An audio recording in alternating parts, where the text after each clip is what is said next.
आज আমি বানাবো মটর পনির আলুর টেস্টি সবজি, যেটা রুটি পরোটা নানের সঙ্গে খেতে অপূর্ব লাগে। চলুন বানাই মটর পনির আলুর সবজি।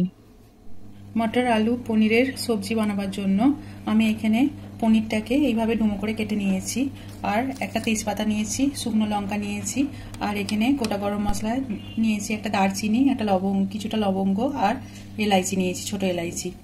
আর এখানে আলুকে আমি ডুমো করে কেটে নিয়েছি, এখানে ক্যাপসিকামকেও আমি এইভাবে ডুমো ডুমো করে কেটে নিয়েছি, আর নিয়েছি এখানে টমেটো নিয়েছি, কাঁচা লঙ্কা আর আদা পেস্ট কিছুটা নিয়েছি, আর এখানে নিয়েছি মটরশুঁটি ছাড়ানো এক মুঠো মতো, আর ধনেপাতা কুচনো নিয়েছি, আর নিয়েছি হলুদ গুঁড়ো, শুকনো মশলার মধ্যে হলুদ গুঁড়ো, কাশ্মীরি লঙ্কার গুঁড়ো আর জিরে গুঁড়ো, ধনে গুঁড়ো।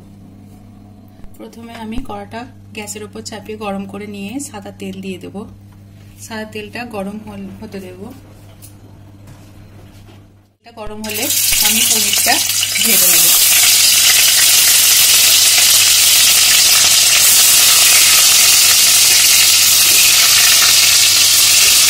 পনিরটাকে আমি হালকা তেলে ভেজে এইভাবে আমি সবকটা পনিরকে তুলে নেব। পনির আমি সবকটা তুলে নিয়েছি। এবার আমি কড়াতে সাদা তেলের ওপর দিয়ে দেবো একটা তেজপাতা, একটা শুকনো লঙ্কা আর গোটা গরম মশলা। এবার এটাকে একটু ভালোভাবে নেড়ে চেড়ে ভেজে নেব। এর ফ্লেভারটা তেলের মধ্যে চলে এলে আমি এতে দিয়ে দেবো আলু।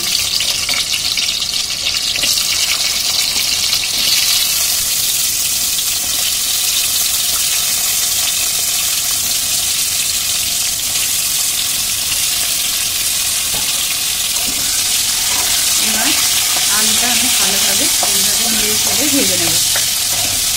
আলুটা আমার ভালোভাবে লাল লাল করে আমি ভেজে নিয়েছি। এবার আমি এতে ক্যাপসিকাম কুচিগুলো দিয়ে দেবো, আর কাঁচা লঙ্কাটাও দিয়ে দেবো। কাঁচা লঙ্কা 3-4টে আমি দিয়ে দিলাম।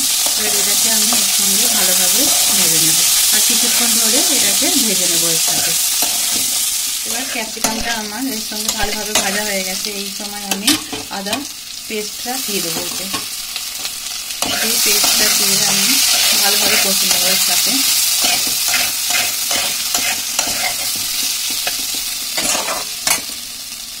এই সময় আমি এতে যে শুকনো মশলাগুলো আমি নিয়েছিলাম, হলুদ গুঁড়ো, কাশ্মীরি লঙ্কা গুঁড়ো, ধনে জিরে গুঁড়োগুলো আমি এই সময় দিয়ে দেবো।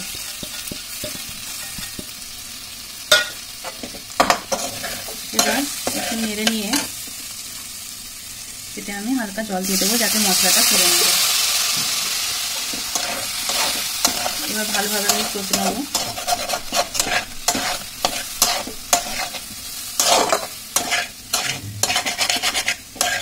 ভালোভাবে আমি এর সঙ্গে আলুটার সঙ্গে মশলাটা কষে নেব।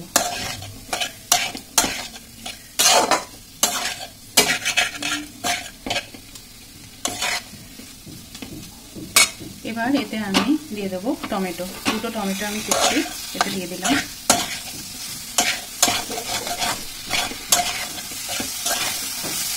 টমেটো দেওয়ার পর এতে আমি হালকা নুন দিয়ে নেব, স্বাদ মতো নুন নিয়ে নেব,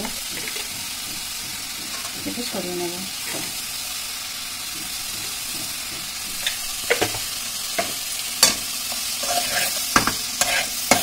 এবার নুনটার সঙ্গে আমি ভালোভাবে মশলাটা কষে নেব।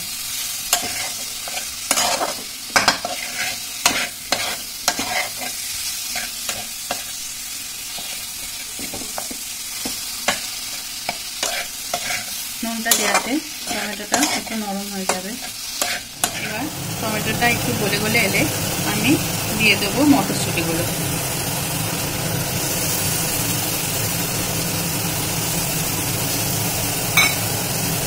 এবার মশলাটা আমি মটরশুঁটির সাথে ভালোভাবে নেড়ে চেড়ে কষে নেব। একটু ভাজা ভাজা করে নেব। মটরশুঁটি আমার মশলার সঙ্গে ভালোভাবে ভাজা হয়ে গেছে। এবার ধনেপাতা যেটা নিয়েছি তার অর্ধেক ধনেপাতা এই সময় আমি দিয়ে দিলাম। এবার ধনেপাতাটা ভালোভাবে এর সঙ্গে নেড়ে চেড়ে নেব।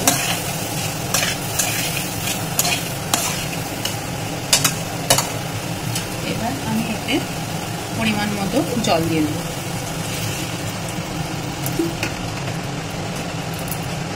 জলটা দিয়ে ভালোভাবে আমি নেড়ে নেব।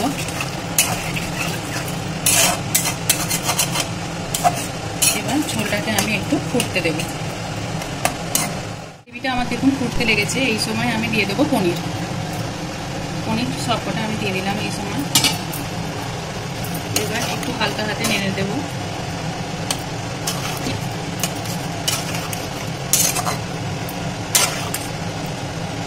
নেড়ে দেওয়ার পর আমি এটা চাপা দিয়ে আলুটা সিদ্ধ হতে দেবো।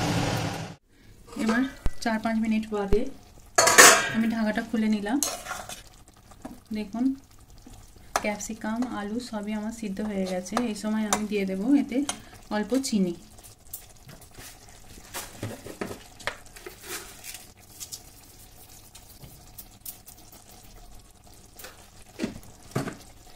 চিনিটা দিয়ে একটু হালকা হাতে নেড়ে দেব।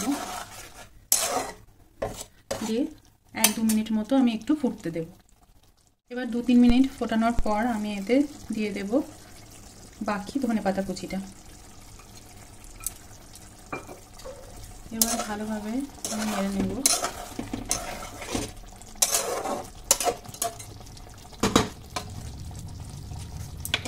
এবার শেষে আমি 1 চামচ ঘি দিয়ে দেব।